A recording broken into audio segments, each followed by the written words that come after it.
Get out of the house. You're the worst. For not even cooking, always dumping the housework on us, and you still call yourself a mom? My wife, if you just quietly stay at home, none of this would have happened. Why doesn't mom just go to a facility? You hardly earned anything from your job. Right. Living was such a nuisance. No way. Henry and Tom's words clearly told me I was no longer needed by them. This, despite everything I've done for the family, all the sacrifices I've made for them. And this is how my family betrays me? It's impossible to continue being a family with them because my heart is crumbling.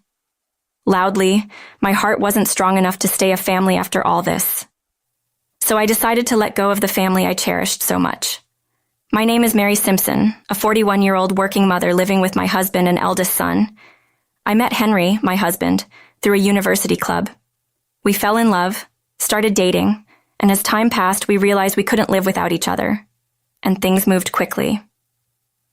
We have a son, Tom, our eldest. He's a high school student working hard to get into a prestigious private university's medical school. Tom has always been kind, not ignoring those in trouble, wanting to save as many people as possible, saying since he was little, "I want to be a doctor." To support Tom and my dear husband Henry, I've been working harder than ever. Honestly, there are many days when work runs late and I can't do housework, but on such days, Henry, who gets home earlier, or Tom, if he's off school, would help out. I felt reassured by my family every day. I believed everything was going smoothly. The day I realized something was wrong in our family was after a particularly long day at work. A junior at work made a big mistake, so it was a tough day. By the time I finished, it was already past 9 p.m., well beyond dinner time. Exhausted, I came home to find Henry and Tom seemingly in the living room. They usually spend time in their rooms after dinner, so I found it odd and said, "I'm home," as I opened the living room door. That's when Tom frowned and said, "Mom, isn't dinner ready yet? I'm hungry." I was surprised by Tom's words. I was already quite late. Until now, when I was late from work, they would order delivery or make something simple themselves. I believed they would do the same today, but it seemed not. "I'm sorry. Work took longer than expected. I'm tired. Shall we order delivery?" "Delivery? I'm tired of that. I want to eat your cooking, Mom." But to be honest, I was exhausted from working long hours, and a quick look in the fridge showed there wasn't much in there. It was clear I couldn't prepare a satisfying dinner for a growing boy like Tom. "Tom, how about you stop being so demanding?" As I was wondering how to appease Tom, Henry said, while internally grateful for the help, I nodded. "That's right." Henry continued speaking. "You know, Mom hardly does any housework. Relying on her is pointless. Delivery food is thousands of times better than Mom's cooking, so just settle for delivery today." His words hurt me deeply. Indeed, delivery food is delicious, and I understand preferring it over my cooking, but isn't it normal not to voice such things outright? Feeling indirectly criticized for my cooking skills, I felt depressed. Regardless of how I felt, Henry and Tom were browsing their mobile phones, discussing which delivery to choose. It wasn't always like this. Tom used to be a child who cared more about others, but he became sullen when his exam preparations didn't go well. Feeling uncomfortable, I quickly prepared for bed and secluded myself in my room. The family dynamic had been strange since around that time. Since then, I felt that the gears of our family were misaligned. Henry and Tom treated me as if I were not part of the family, often enjoying themselves without me. There were days when I had to work on weekends, and they went on day trips without me. Or even on my rare days off, they spent time together excluding me. The more I tried to make time for my family, the more I felt rejected. It was so painful that I overloaded myself with work, but that backfired, and I collapsed at work. When I woke up, I was in a hospital room. Apparently, I had collapsed from malnutrition and overwork. Indeed, thinking back, I had felt dizzy. My boss had tried to call home, but it went to voicemail. Henry and Tom were off today. Thinking they must be out enjoying themselves, I felt an indescribable sadness. It's true what they say about feeling lonely when you're sick. Lying alone in the hospital room, just staring at the IV drip, was agonizing. If only they'd come, even if late. but no one came. Why? I work hard every day for my family. Even today, I collapsed because I pushed myself too hard for them. So why don't they come? Overwhelmed by these thoughts, I broke down crying on my bed. I felt embarrassed about my own weakness, which only made me cry more. I realized my heart had reached its limit. More than I thought. If only they had shown their faces, even for a moment. If only they had called even once. Those hopes were shattered. After the IV drip, I was told I could go home.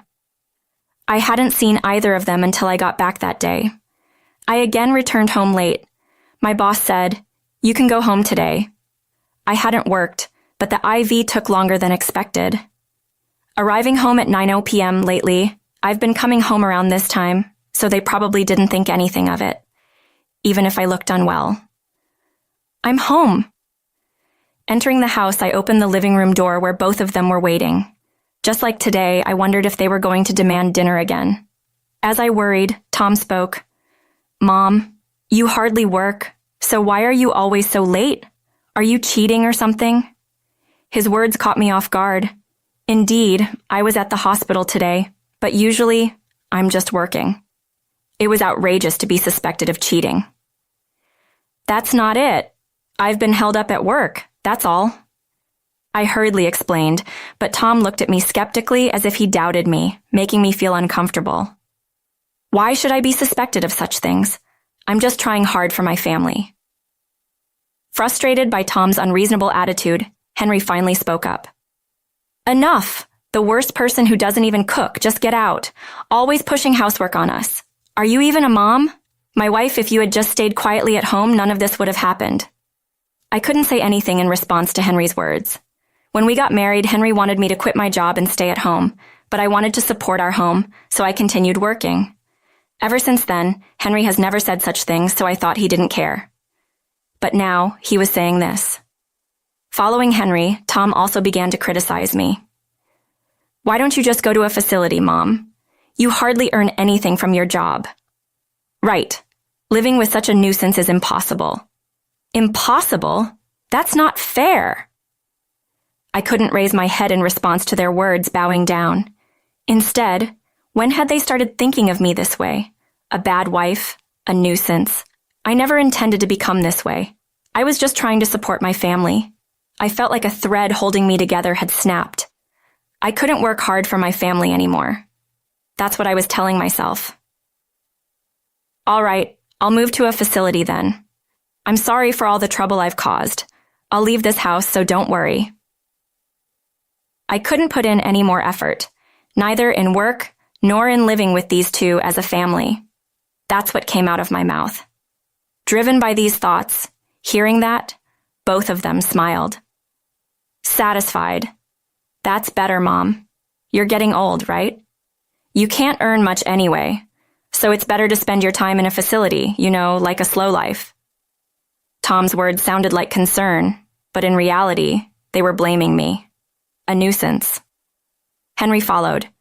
"Basically, if you had settled down at home earlier, none of this would have happened. You collapsed, right? That's what happens when you keep pushing yourself in a job, barely doing anything at home, and now failing at work too." Henry also blamed me, but in different words.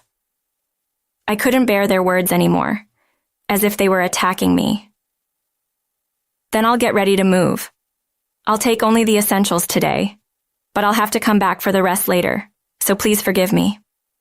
"Sure, just leave already." Pushed by Henry's words, I returned to my room. I packed only the essentials into a moderately sized travel bag, a few days' clothes, banking cards, daily necessities. The bag was full before I realized it, and it was a bit hard to carry, but I took as much as I could, not knowing how long it would take to sort everything out. "Well then, thank you for everything up to now. Please do your best together from now on," I said, thanking them at the doorway. Then, as it finally realized and my decision was real, Tom panicked. "Well, if you really insist, I can visit you, We're still family." "What family? When your family member collapsed, you were out enjoying yourselves."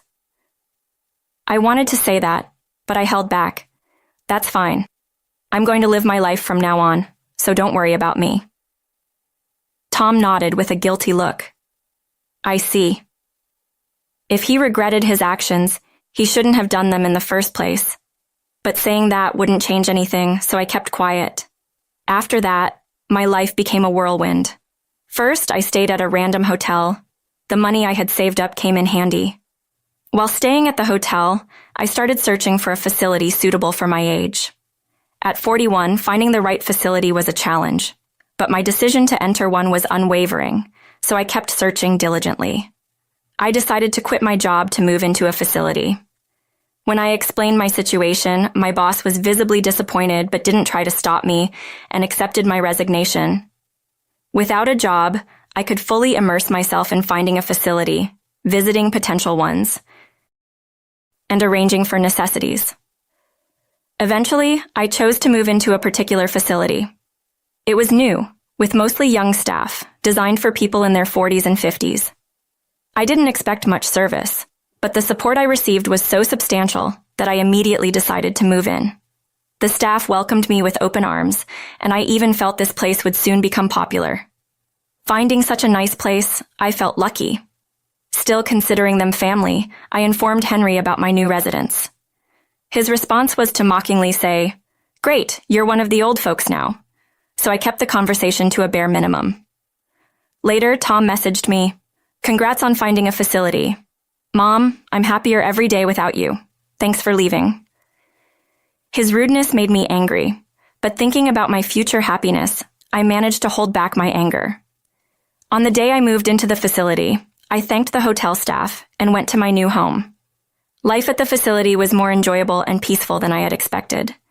The modest recreation activities provided by the staff kept me entertained, and the trees in the large garden soothed my troubled heart.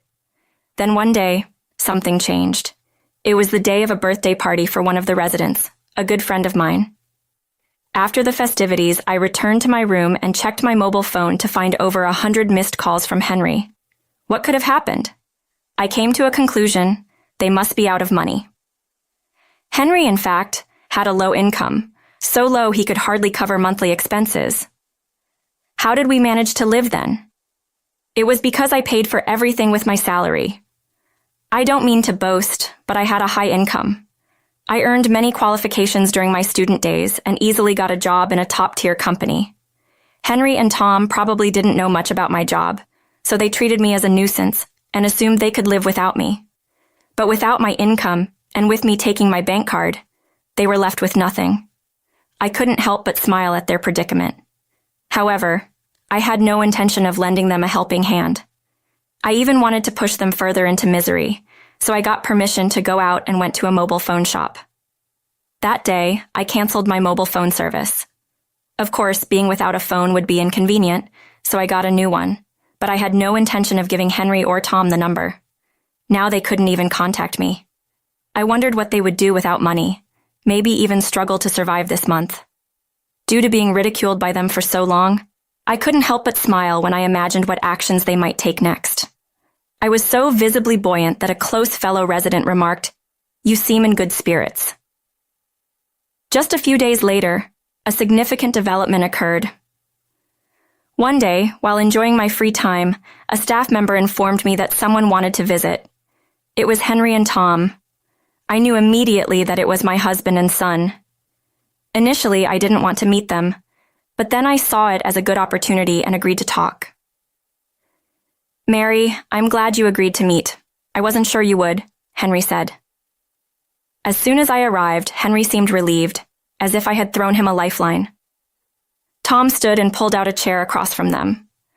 "Mom, please sit. I'm really happy to see you," Tom said. Tom's kind expression was something I hadn't seen before, but I quickly realized it was fake.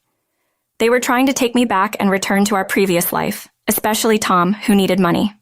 After all, he was aiming to enter a prestigious private university's medical school, and the tuition would naturally be considerable. Of course, I had worked hard anticipating this, and if they had continued to treat me as a family member, I could have paid for Tom's tuition. Now they seemed to have realized what they had trampled upon and were panicking. "This is a nice place. Knowing you're happy here makes me feel relieved. But we've missed you, Mom. We didn't realize how important you were until you left. Now we need you, so please come back. I want to spend time with you again, Henry pleaded. The old me would have believed their words and eagerly agreed to return to our previous life. But now I could see right through the hidden motives behind their words. They just wanted to bring me back to make me work again, and to take control of the savings I had accumulated from my work. All of this was transparent to me. Stop joking. Why don't you just admit you want my money? Without it, you can't even sustain your lifestyle, right? And Tom's tuition is out of reach. Without me, you can't survive. Do you even know how much the mortgage on the house is? $1.8K. I paid that alone every month. I worked hard because you were important to me, and what happened? You drove me out, calling me a nuisance. Do you really think I'm naive enough to go back to being a family after all this? I told them clearly and decisively that continuing as a family was impossible. My rapid-fire words left Henry and Tom dumbfounded. That's understandable. Until now, no matter how much they complained, I had remained silent, fearful of causing a fight or stirring up trouble within the family. I was silent because I feared that very thing, but I'm different now. I've decided to speak up about what's wrong, to be honest about my feelings, and not to lie to myself. That's why I was able to speak my mind so clearly. I then slammed the divorce papers I had picked up when I canceled my phone onto the table. Here are the divorce papers. Take them and sign them, I said.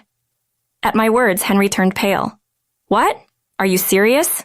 If you do this, we won't be a family anymore, he said.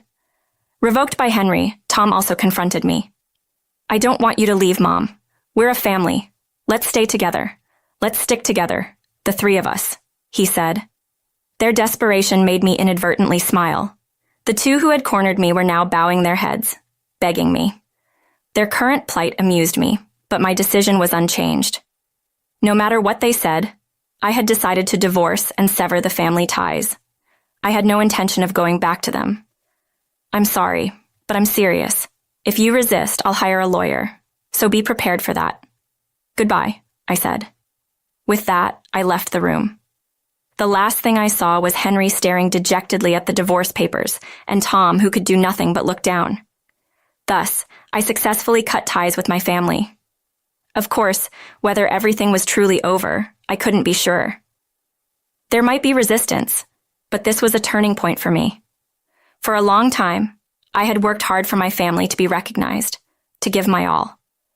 But today, I was left behind, so I decided to live for myself. They were no longer needed. As expected, Henry did not submit the divorce papers willingly. I sent them several times by mail, but none were submitted, likely thrown away. So I hired a lawyer and decided to go through a divorce trial.